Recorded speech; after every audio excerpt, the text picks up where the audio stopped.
ஆச்சி பாதாம் ட்ரிங்க். ஆச்சி பாதாம் ட்ரிங்க் ஒன்னு வாங்கினா ஒன்னு ஃப்ரீ.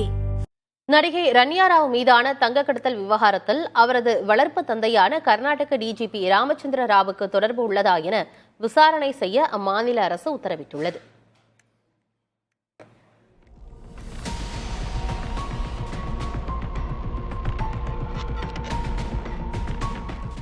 நடிகை ரன்யா ராவ் துபாயிலிருந்து தங்கம் கடத்தி வந்தது தொடர்பாக ஏற்கனவே வருவாய் புலனாய்வு இயக்குநரகம் மற்றும் சிபிஐ விசாரணை நடத்தி வருகிறது.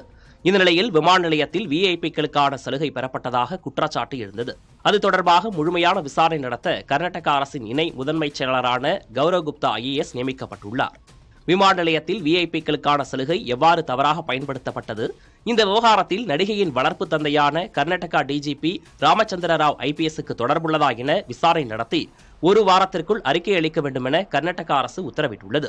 இந்த விவகாரத்தில் கர்நாடக அரசு மட்டுமின்றி கர்நாடகா CID போலீசார் தானாக முன்வந்து வழக்கு பதிவு செய்து விசாரணை நடத்தி வருகின்றனர். கர்நாடகா மாநிலம் சிக்மகளூருவைச் சேர்ந்தவர் 34 வயதான ரன்யா ராவ். நடிகையான இவர் கன்னடத்தில் 2 படங்களிலும் தமிழில் ஒரு படத்திலும் நடித்துள்ளார்.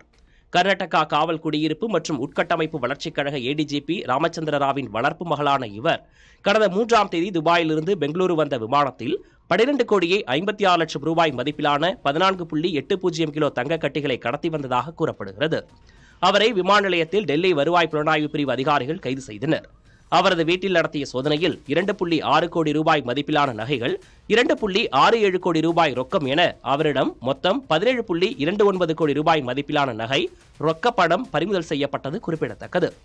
நடிகை ரன்யா ராவுக்கு உதவியாக ஆளும் காங்கிரஸ் மற்றும் பிரதான எதிர்க்கட்சியான பாஜக மீதும் குற்றச்சாட்டு எழுந்துள்ளது. ஆச்சி பாதாம் ட்ரிங்க். ஆச்சி பாதாம் ட்ரிங்க் ஒன்னு வாங்கினா ஒன்னு ஃப்ரீ.